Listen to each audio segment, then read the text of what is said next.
Purnawirawan TNI mengajukan usul kepada Presiden untuk memberhentikan Wakil Presiden.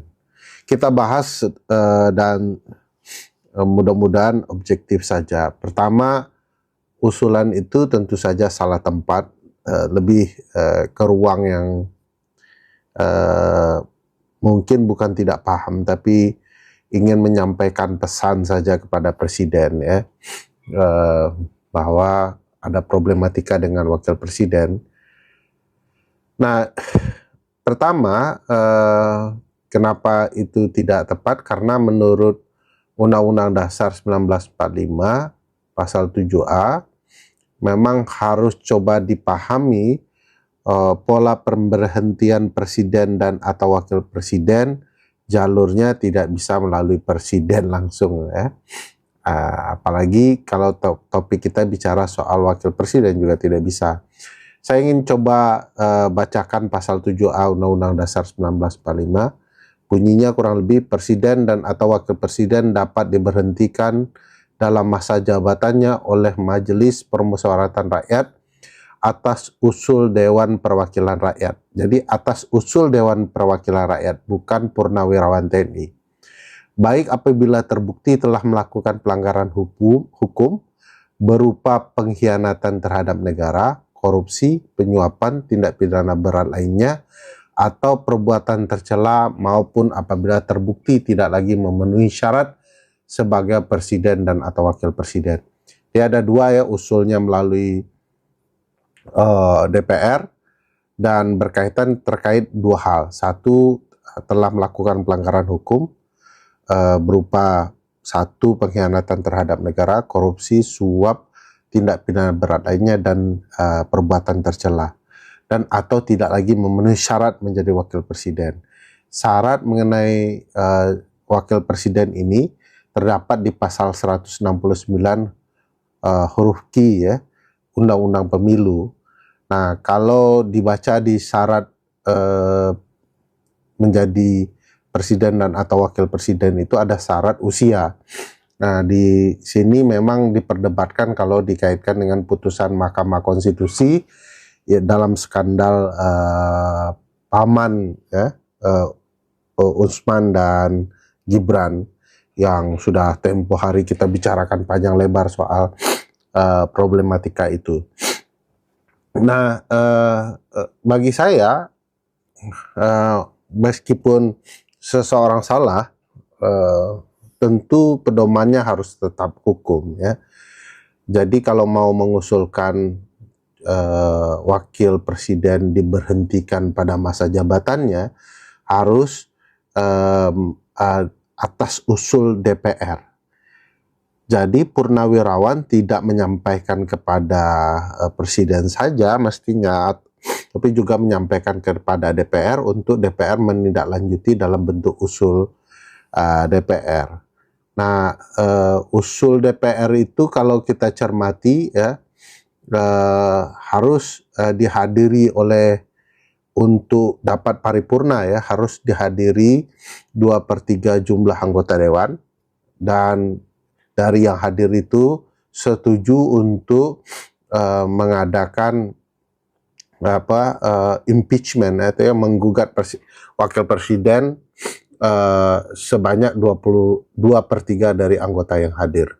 Jadi kalau usul diajukan anggota Dewan DPR, maka nanti akan diajukan dalam paripurna yang harus dihadiri 2/3 anggota DPR. Nah, dari 2/3 itu, mereka 2/3-nya menyetujui untuk pemberhentian Wakil Presiden, ya. Silakan Purnawirawan TNI mengajukannya ke DPR, dan DPR nanti mengusulkan. Apakah langsung otomatis diberhentikan? Tidak, akan ada persidangan terhadap Wakil Presiden di Mahkamah Konstitusi. Di Mahkamah Konstitusi, ya, tentu akan ada sidang berupa pembuktian apakah telah terjadi pelanggaran hukum atau tidak terpenuhi syarat menjadi Wakil Presiden. Nah, apa usul DPR soal itu? Ya, kita lihat gitu ya, apakah usul DPR soal karena terjadi pelanggaran hukum atau tidak lagi terpenuhi syarat menjadi wakil presiden. Jadi setelah dari Mahkamah Konstitusi yang tentu masih ada paman di dalamnya, tidak serta-merta diberhentikan walaupun terbukti ya satu melanggar hukum yang 5 hal tadi, atau tidak terpenuhi syarat menjadi wakil presiden sebagaimana pasal 169 huruf Q Undang-Undang Pemilu ya.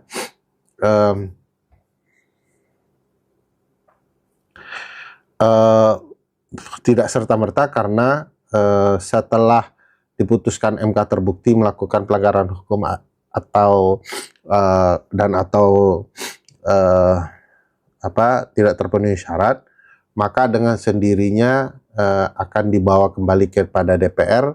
DPR akan membawa ke Mahkamah Majelis Permusyawaratan Rakyat. Majelis Permusyawaratanlah yang menentukan ujung akhir pemberhentian itu. Kenapa panjang dan bertele-tele proses pemberhentian ya? Karena memang kita dalam sistem presidensial tidak mudah untuk memberhentikan, tapi bukan berarti tidak bisa. Kalau dicermati baik-baik ya teman-teman sekalian, di Undang-Undang Dasar itu untuk pelantikan dan pemberhentian presiden dan atau wakil presiden selalu digunakan kata dan atau. Baik pelantikan di awal bisa saja sendiri-sendiri atau kedua-duanya. Bisa presiden saja atau wakil presiden saja. Tergantung kondisi apa yang membuat pelantikan itu berjalan kedua-duanya atau salah satunya. Begitu juga dengan pemberhentian itu bisa salah satu. Saya di channel ini, salam inspirasi, salam NKRI harga mati. Ya, tuntutan dari Purnawirawan TNI yaitu mengganti wakil presiden yang lewat MPR ya, tadi juga sudah dibahas oleh Bung Ferry Amsari ya. Tentu ini menjadi persoalan yang sangat serius dan ini tuntutan yang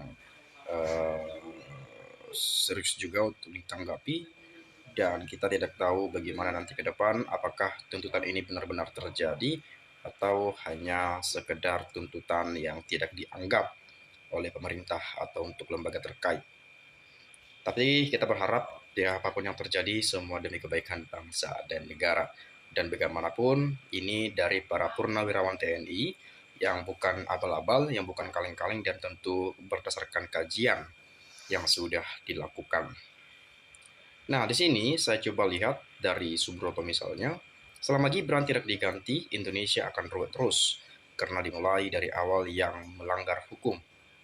Kualat dengan pendiri negara, gaduh terus, lebih-lebih Gibran tidak punya kapasitas. Payah. Sudah daripada rame pemakzulan Gibran, baik urus itu bagaimana ceritanya. Itu urusan dalam negeri sendiri kok bisa pihak luar merespon. 2/3 besar pemerintahan yang terkorup lagi di dunia itu. CCRP, tukang kayu Bapak Jokowi ini, apalagi ada kasus lainnya yang mengikutinya, dari ijazah palsu dan sebagainya. Dan kalau mau diperkarakan bisa itu, apalagi berbicara kasus kolusi atau korupsi, nepotisme, oligarki, monarki konstitusional, pemaksaan kehendak terhadap masyarakat Indonesia, undang-undang juga konstitusi negara. Apalagi Paman Gibran Anwar Usman, ketua MK waktu itu, sudah kelihatan jelas akal busuk dari tukang kayu Bapak Jokowi ini dan famili. Sampai-sampai pihak luar merespon, CCRP, berarti pahamkan maksudnya, apa itu pihak luar aja tahu kalau NKRI ini sedang tidak baik-baik saja. Gara-gara tukang kayu Bapak Jokowi dan famili ini. Pecat Gibran Raka Buming Raka ini dari wapresnya ya. Dari wapresnya, beritanya beredar luas bagi pihak luar merespon CCRP. Benar juga itu yang digaungkan pihak Purnawirawan TNI, pemakzulan atau pecat Gibran Raka Buming Raka dari wapresnya. Dari awal hingga sekarang aja bermasalah. Apalagi itu programnya labrok gak berjalan. Pemilu 24 berantakan semua. Ya, pemilu 2024 maksudnya ya. Hasil pemilu yang aneh, punya pemimpin yang aneh. Jadi memang ini yang menjadi hal yang selalu terus diperbincangkan gitu ya. soal bagaimana proses ya, bagaimana apa namanya yaitu prosedur ya, apa namanya syarat usia dan lain sebagainya, kan itu sampai sekarang masih dibahas gitu ya. Dan tetapi kalau mengingat tuntutan dari para purnawirawan TNI, kalau memacu pada putusan 90 di MK tahun 2023 kemarin, besar kemungkinan ini apa namanya kecil harapan untuk uh, pemakzulan Gibran itu dilakukan. Karena secara hukum itu sah dan itu juga sudah disengketakan pada sengketa Pilpres di Mahkamah Konstitusi pada 2024 kemarin.